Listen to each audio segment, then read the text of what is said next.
Welcome to Gridiron Breakdown. I'm Easton, and I'm here with, Kendell. and we are 3 weeks into the NFL season, and there is a lot to talk about. Some teams are blowing expectations out of the water, and some look like they never left the offseason. But there are teams that have started off to really good starts, and there's players that have looked even better than they did last year.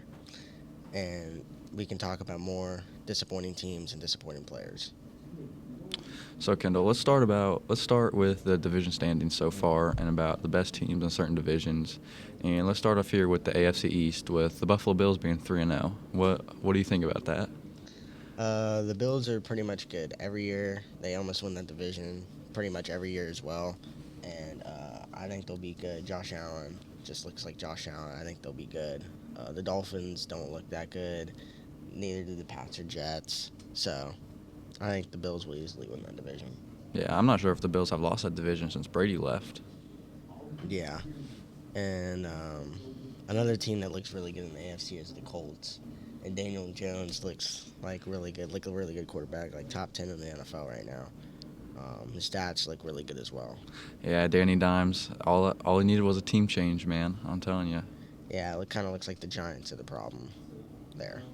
Yeah, especially with having Russell Wilson, and now the Giants are, what are they, 0-3 now with Russell Wilson? Yeah. Yep, so not doing too hot.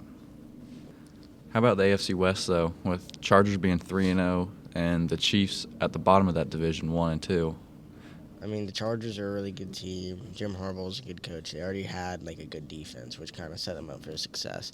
Justin Herbert's playing a lot better. Like, he's not making as much mistakes as he did before. So I think that's a big part of that. The run game's really good. They're overall just like a really good and well coached team. Do you think their run game got better with them spending a first-round draft pick on a running back, or do you think their running game was already pretty good? And The running game was already pretty good with J.K. Dobbins, but I feel like it did get a little bit better. yeah, definitely, especially if you're spending a high pick on a running back, you expect him to be really good. Yeah. Well, let's move over to the NFC with the Eagles, Super Bowl champs, starting 3-0. While, Very surprising. yeah, I'm not too surprised either. They looked like the best team, one of the best teams in this past decade last year, with how dominant they were. Yeah. I definitely say they're probably easily going to win the division again. I think the Bucks will easily win the South. And I think the Bucks are just same thing, kind of just like a really good offense. Baker Mayfield looks really good over there. And just the Saints, Panthers, Falcons just don't look like good teams at all. Yeah, they have not looked good this year, but I mean, you could say the same for the Bucks. Last 3 games they've won, they've all been within one score. I mean, Jets almost beat them. Yeah, the Bucks kind of just live off of their offense, and their offense has not been that good this year, but it's been enough to win them a game or the games. Yeah. And in the NFC North, the Packers, Vikings, and Lions are all 2-1, and the Bears are 1-2. But I think the Packers are just going to win that division. The Packers look really good this year. I mean, week 1 with the Packers blowing out the Lions. Yeah. Packers looked Really good. really good, yeah. And their one loss wasn't even that bad of a loss. So. I mean, they lost to the Cleveland Browns. Yeah, but it was really only about 3 points. It was 10-13. Yeah. It was not a high scoring game. Yeah, but I think their offense just struggled in that game. And the Browns' defense is pretty good. That was some stats now. Let's see who's been putting up some numbers on the stat board here. With passing yards, we got Justin Herbert, who leads the league with passing yards with 860 yards. Yeah. And then a same guy from the AFC West, Geno Smith, with 831. And then another AFC guy, and Daniel Jones for the Colts at 816. Now, it's only week 3, so those numbers could easily change a lot. But with the way it looks so far, it looks like they're going to be the 3 highest passing quarterbacks in the NFL.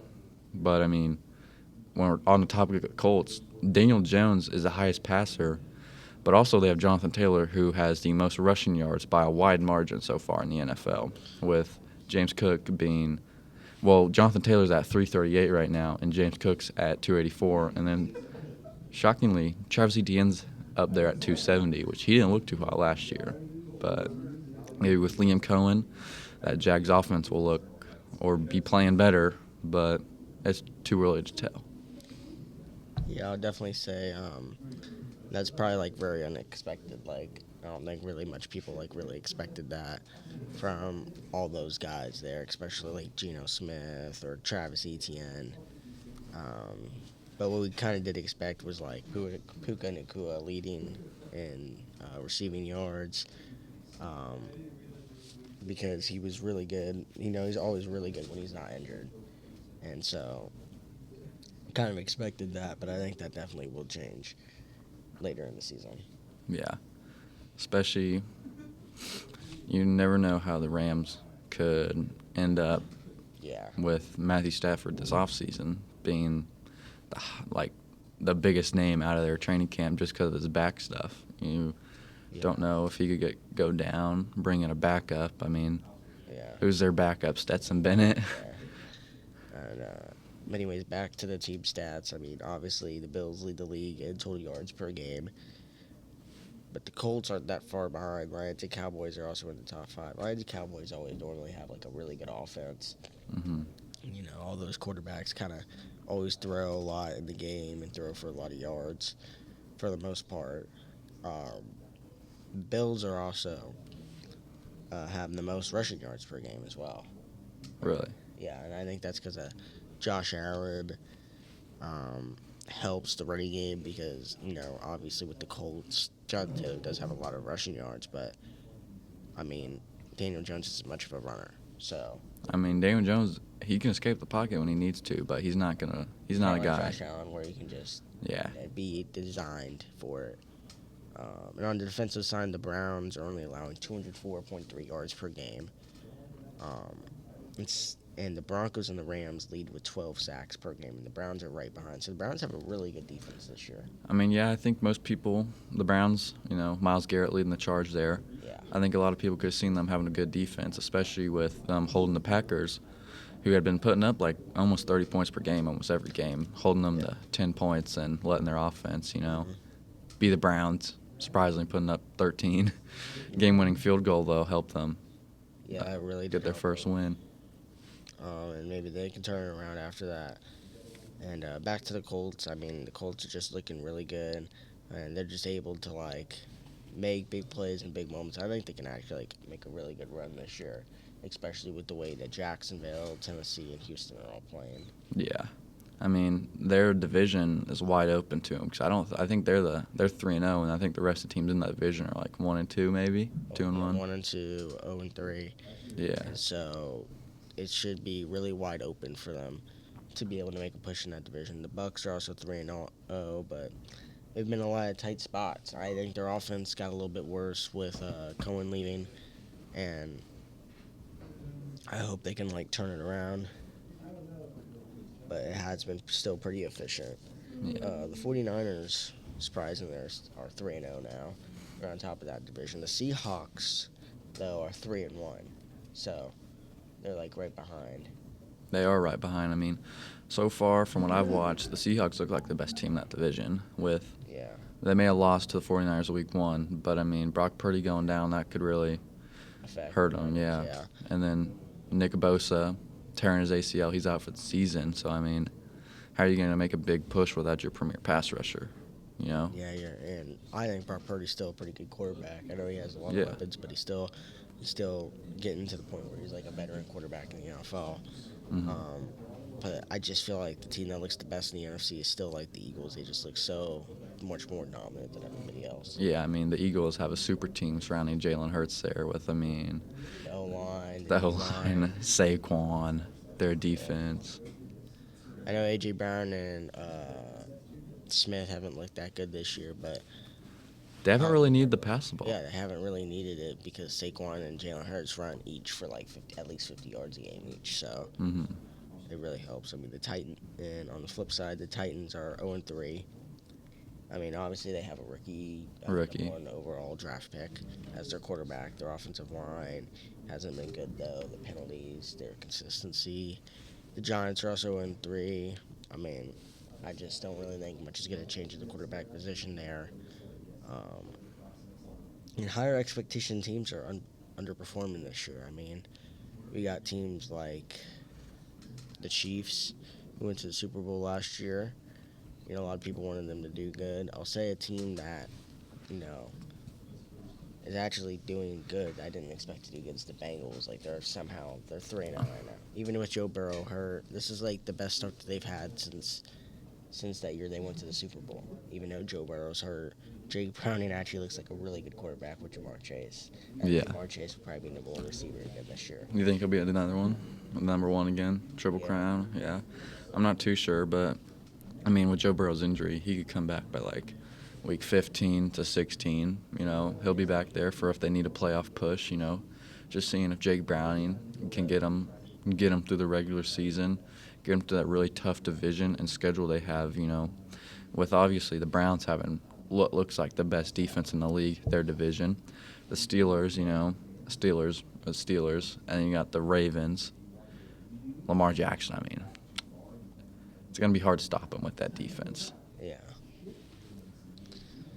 And, I think the Lions beat the Ravens, didn't they? Yeah, the Lions beat the Ravens. What are the Ravens, like 2-1? The Ravens are 1-2, and they actually play the Chiefs week 4, I think. So yeah, the Bengals could really get off to a hot start and take a lead in that division, because the open part of their schedule is the easiest part right now for the Bengals, while the Ravens first part of their schedule is really tough. So they need to be able to take advantage of that. Yeah. Speaking on what you said about Daniel Jones leaving the Giants, Jackson Dart is actually going to be starting for the Giants, their first-round rookie, week 4. So, Giants fans may be excited about that, but I just don't really think much is going to change there. Yeah. I mean, who knows if Jackson Dart will actually be a game changer and will actually help them win games or not. Mm-hmm. But there's been a lot of good rookies that have just been really good this year. Here, pause. Good morning, Kickapoo. If you are scheduled to come to Tribe Time, please join us in the library or the A+ Don't talk about classroom Ricky at this Pearsall time. being a rookie. This is our last day at 'Cause he's Cycle not a 1 for rookie. Tribe Time. Why'd you put it Thank in you. there, then? I forgot he wasn't a rookie. Or Dalton Kincaid. Dalton Kincaid's obviously not a rookie. Yeah, let's just delete that. Delete the whole rookie part, bro. Mm-hmm. All right, you ready to get back to it? Okay. So about the Ravens and Chiefs playing week 4, that whoever loses that game, that could really set them back being a 1-3 team. Being a 1-3 team, and people thinking that you're going to be one of the better teams, but starting 1-3, that's really going to set you back. You're going to really have to lock in and make sure that you got your stuff together, because it's going to be a long season. Yeah. Starting at 1-3. I mean, and also there's a few teams in both their divisions that are starting to actually be good, like the Chargers and Bengals. So, both those teams are 3-0, so you have to be able to catch up a little bit. So I think both teams really need that win in that game there. Yeah. I mean, who knows? They could tie. That'd be something. That'd really be something if they tied. One. I think it's 1-2. They're both 1-2. Yeah, 1-2-1. Be weird. How about some MVP front runners or award winners though, man? I mean, Jonathan Taylor, he looks like the best running back in football right now, even with Saquon rushing for 2,000 last year. JT for the Colts, dude, he looks legit. Yeah, he looks really good. But I think if things were held today, who would look like they're playoff bound? I'd say the Colts, Bills, Chargers. I mean, really just the top teams right now in the NFL. The Eagles, the Niners, the Bucks, and the NFC, those teams look strong. But I think the Seahawks really look better than the Niners right now. But the Niners did beat them early in the year. Yeah. I mean, I feel like there's definitely some teams that people may be sleeping on for the playoff push. Yeah, I definitely would say that too, yeah. I think someone saying how the Bears have not started good. I think with Ben Johnson being their head coach, how good their offense is, I mean, they don't have a good defense, but, I mean, their offense is just so stacked. I think they go on a stretch where they win 7 to, 11 games, maybe around there, and sneak into the playoffs in that just loaded division, And then in that division, J.J. McCarthy, he's out for a couple of weeks, and Carson Wentz is going, and he's looked great. I mean, who knows if McCarthy will come back the rest of the year with Wentz playing as good as he did. You know what I mean? But I think in 3 weeks, still a small sample size, still have injuries, just things like that. Strength of schedule will start to actually matter later in the season. How will Colts be in the tougher games? Will Titans figure things out? How can teams start to clean up turnovers, penalties, or consistencies, or just third down? You gotta ask, can Buffalo keep their offensive consistency? How will young players do under pressure? Like Daniel Jones, I still could say is a young player. Coaching adjustments, teams start slow but start to adapt. The Chiefs like to do that quite a bit, but I think that's it. Yeah, I mean, I think we pretty much hit on everything, And I just want to say thank you guys for listening. And this was me, Easton, with Kendell. And hopefully we'll see you next week after week 4.